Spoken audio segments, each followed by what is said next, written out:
Bonjour Stéphane et Laure, nous sommes ludicaires de la boutique Ludicland à Mont-de-Marsan et nous faisons partie du groupement des boutiques ludiques, une association qui représente 189 boutiques réparties sur toute la France, en Belgique et en Suisse.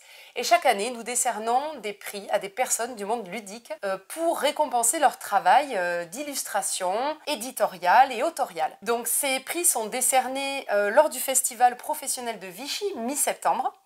Et l'événement sera retransmis en direct via nos réseaux sociaux. Donc dans la catégorie travail d'illustration est nommé cette année le jeu Les Animaux de Baker Street. Les Animaux de Baker Street est un jeu de Dave Neal et Clémentine Beauvais illustré par Biboun. Donc je vous montre la boîte.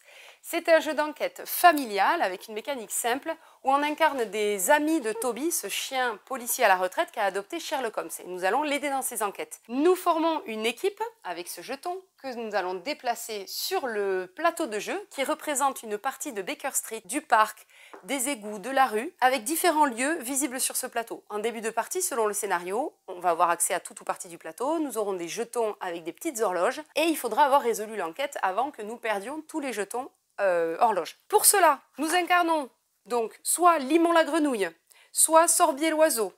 Vous pouvez incarner Calebasse la tarentule ou Acajou la petite souris. Sur ces personnages, qui ont chacun leur petit caractère, leurs petites caractéristiques, des compétences selon les animaux de force ou de négociation, on va dire, ou d'exploration. Eh bien, vous allez choisir l'animal en fonction du lieu que vous serez en train d'explorer. Sur ces fiches personnages, vous avez des petites parties de loupe. Et sur les lieux, vous aurez, par exemple ici, dans le salon de Sherlock, vous aurez d'autres parties de loupe. Et vous allez décider quel est le joueur qui va pouvoir, par exemple, faire une action sur ce lieu. Si ça correspond, s'il y a une correspondance parfaite entre le manche et le haut de la loupe, eh bien, par exemple, s'il y a un chiffre indiqué, vous prenez la carte numérotée. S'il y a une petite horloge, par contre, vous avez perdu du temps et là, vous défaussez un jeton de temps. Bref, des enquêtes comme ça qui vont s'enchaîner et qui vont vraiment avoir un rapport les unes aux autres puisqu'on va évoluer dans l'histoire. Il y a vraiment cette notion littérature jeunesse qui est très importante dans le jeu et qui en fait un superbe jeu. Alors je parle de Biboum, parce que Biboum c'est lui qui est l'illustrateur du jeu de Les Animaux de Baker Street. Biboum il a aussi illustré des jeux comme Dice Forge, Time Bomb.